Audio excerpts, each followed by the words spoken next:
So in those republics, we have protests against the head of state and the government. We have protests against bad living conditions and poverty. We have a lot of unemployment. We have corruption of the ruling elite and violation of human rights.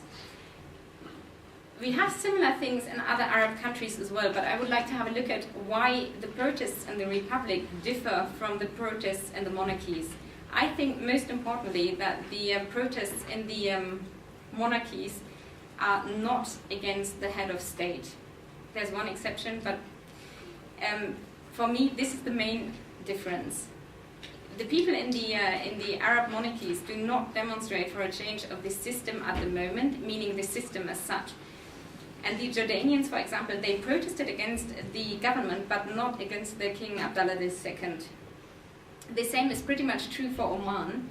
The people went to the streets in order to protest against corruption and rising prices and a few other things, but I have never come across anyone who actually demanded Sultan Qaboos bin Said to step down, despite the fact that he's been ruling for more than 40 years. So after Gaddafi, he's the second longest ruler in his place.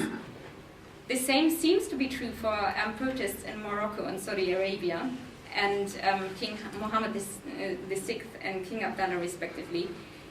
All protesters are demanding political and economic reforms, but the monarchs in the Arab world, in my opinion, seem to have a little bit better reputation than the presidents, no matter how long they've been in power. We have one different case in Bahrain, where a Shia majority is ruled by a Sunni government. The protests, in fact, differ from those in Jordan and Oman. There have been calls for King Hamad to step down, but the conflict, in my opinion, differs a lot from any conflict at the moment in the Arab world, because it's got such a big religious impact. And what is more, Bahrain is a monarchy, but it has proven to be one of the more democratic states in the Arab world. So Bahrain is very difficult to compare to any other state in the Arab world, I think.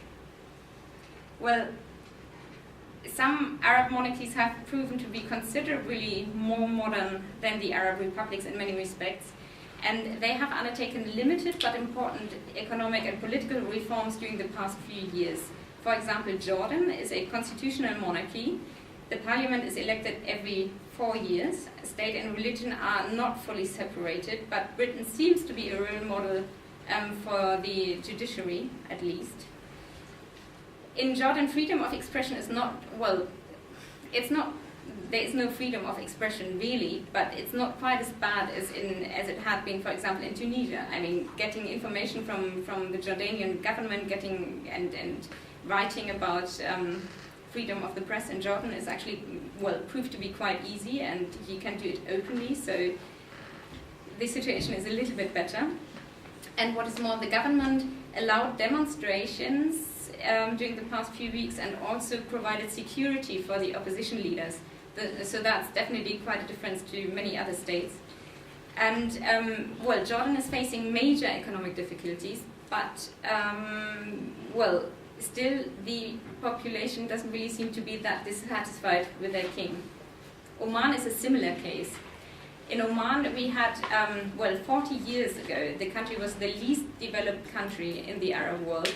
The country is almost as big as Western Germany, but they had very few paved roads, just a few kilometers basically, one hospital with 12 beds, and 3 elementary schools 40 years ago. Today, Oman leads the top 10 movers of the 2010 UN Development Report, and basically made the most progress during the past few decades. Of course, this is true because they do have oil, and they invested a lot of the energy earnings in education and public health. So people in Oman seem still to be quite content with their head of state, which doesn't mean that they go on the streets to demonstrate against the government, but anyway. During the past few weeks, Sultan Qaboos has reshuffled the government and promised more participation for the parliament, which is actually not really involved in legislation, but they, well, at least they have a say.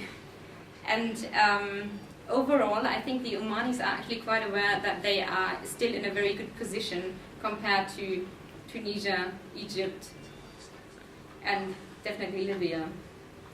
So, of course, the country really profited from its oil resources, but Libya has oil resources as well, but definitely a less wealthy population. The United Arab Emirates, Kuwait and Qatar are also monarchies. The fact that they all have an enormous amount of oil resources accounts certainly for the high standard of living of the population and the ruling families. And so far there haven't been any protests in these Gulf states. So definitely I think money plays a huge role. Only in Kuwait there have been a few demonstrations, but only mainly driven by the Bidoun. The Bidoun are the people who are, well, they basically have no legal status in the country because many of them used to be Bedouins, so when the state was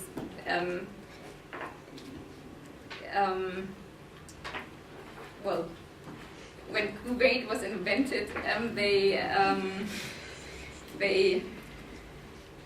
they didn't have any legal papers, and that's still the case. So that's a bit of a problem. So they go on the streets and they demonstrate, but it doesn't seem to me that the full population is sort of against the government. So only wealth, in my opinion, doesn't account for the relatively stable situation in the monarchies. It's also, all of them have introduced political and economic reforms during the past few years.